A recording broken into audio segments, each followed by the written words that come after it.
Hello, everyone. Good morning. Welcome to this edition of Monday Morning Musing, where we are taking a look at the historical context of the Gospels.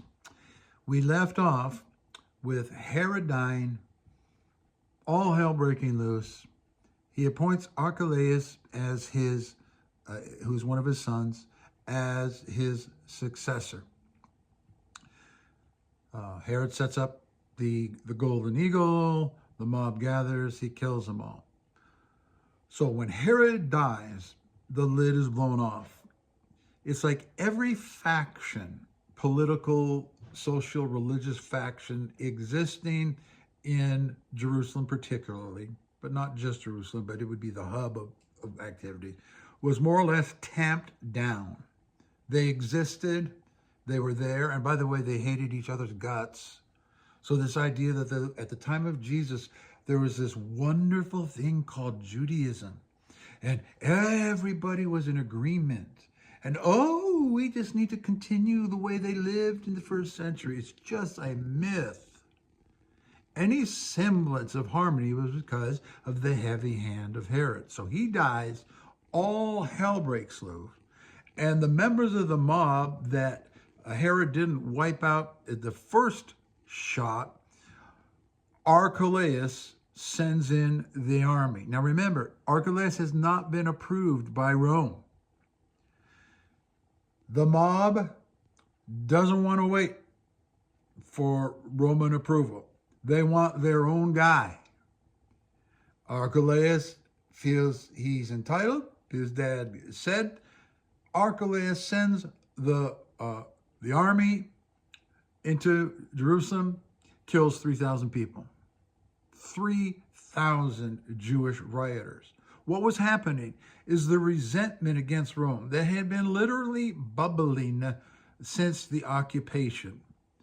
Just bubbling, seething under the surface, that Herod's literal presence and his policies were keeping under wraps, blew off. Every little fractious Jewish group, all these different messianic groups, and we're going to talk about some before this is over. It's open season. The restraint is gone. And before we're done this series, you're going to see how much the Jews hated each other. We like to, the Jews were pure and the evil Romans, oppressed the Jews. Everybody was in the killing business for political and religious reasons.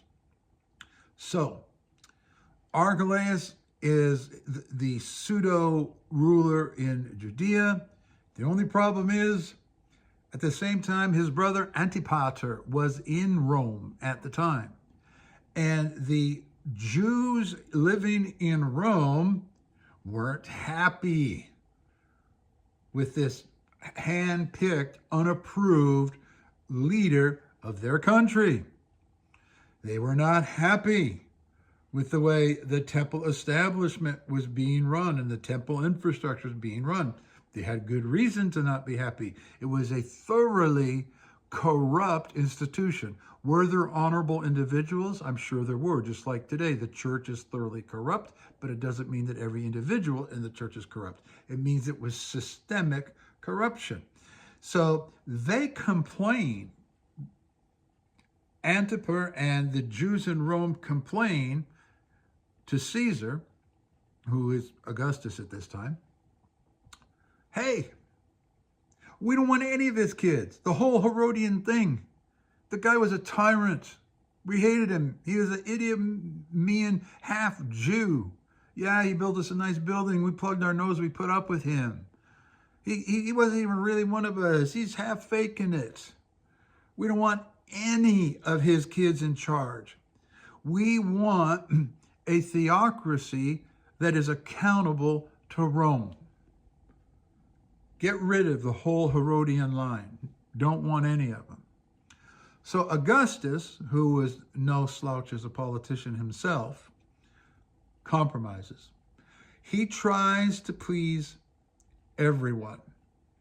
Instead of setting up a king from the Herodian line, he sets up a tetrarch of Galilee and Judea. Why? And why those two regions?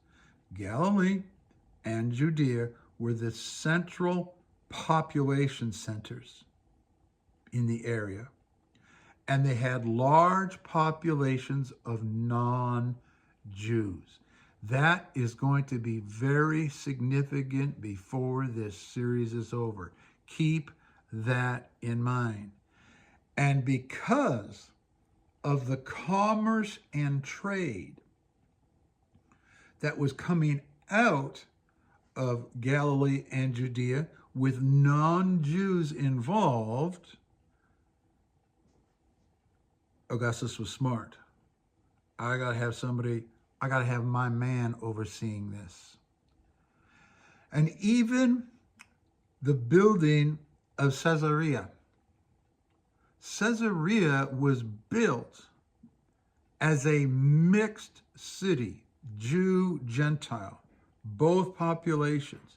And it had inherent tensions, and they're also going to be very significant before we're done with this series. Political problems developed in Caesarea. But the point was population hubs.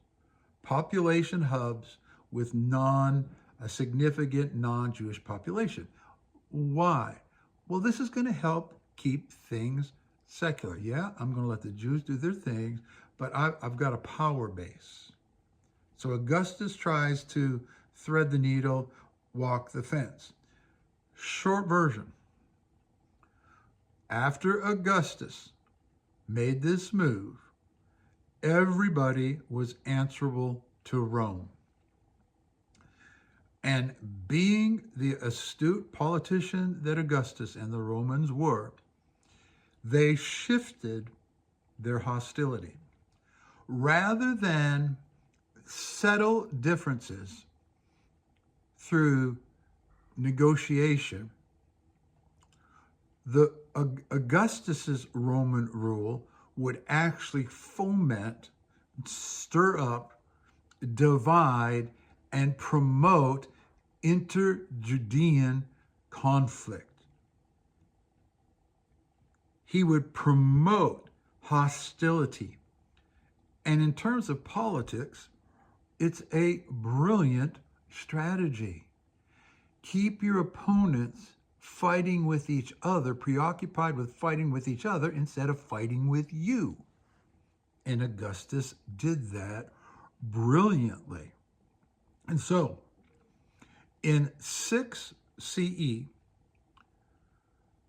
Archelaus was officially declared non-functioning, and he was replaced by Quirinius, the one who ordered the census in Judea, because the tetrarchy, the Galilean tetrarchy, it became part of the Syrian, what would I call it? The Syrian rulership under Quirinius. Also a smart move. Make it somebody else's problem. These people are a nuisance. They've been a nuisance for centuries. Get them into a bigger picture, put them under Quirinius, but it still didn't settle things down. It didn't work. And the end result is essentially this. You're sitting in Rome.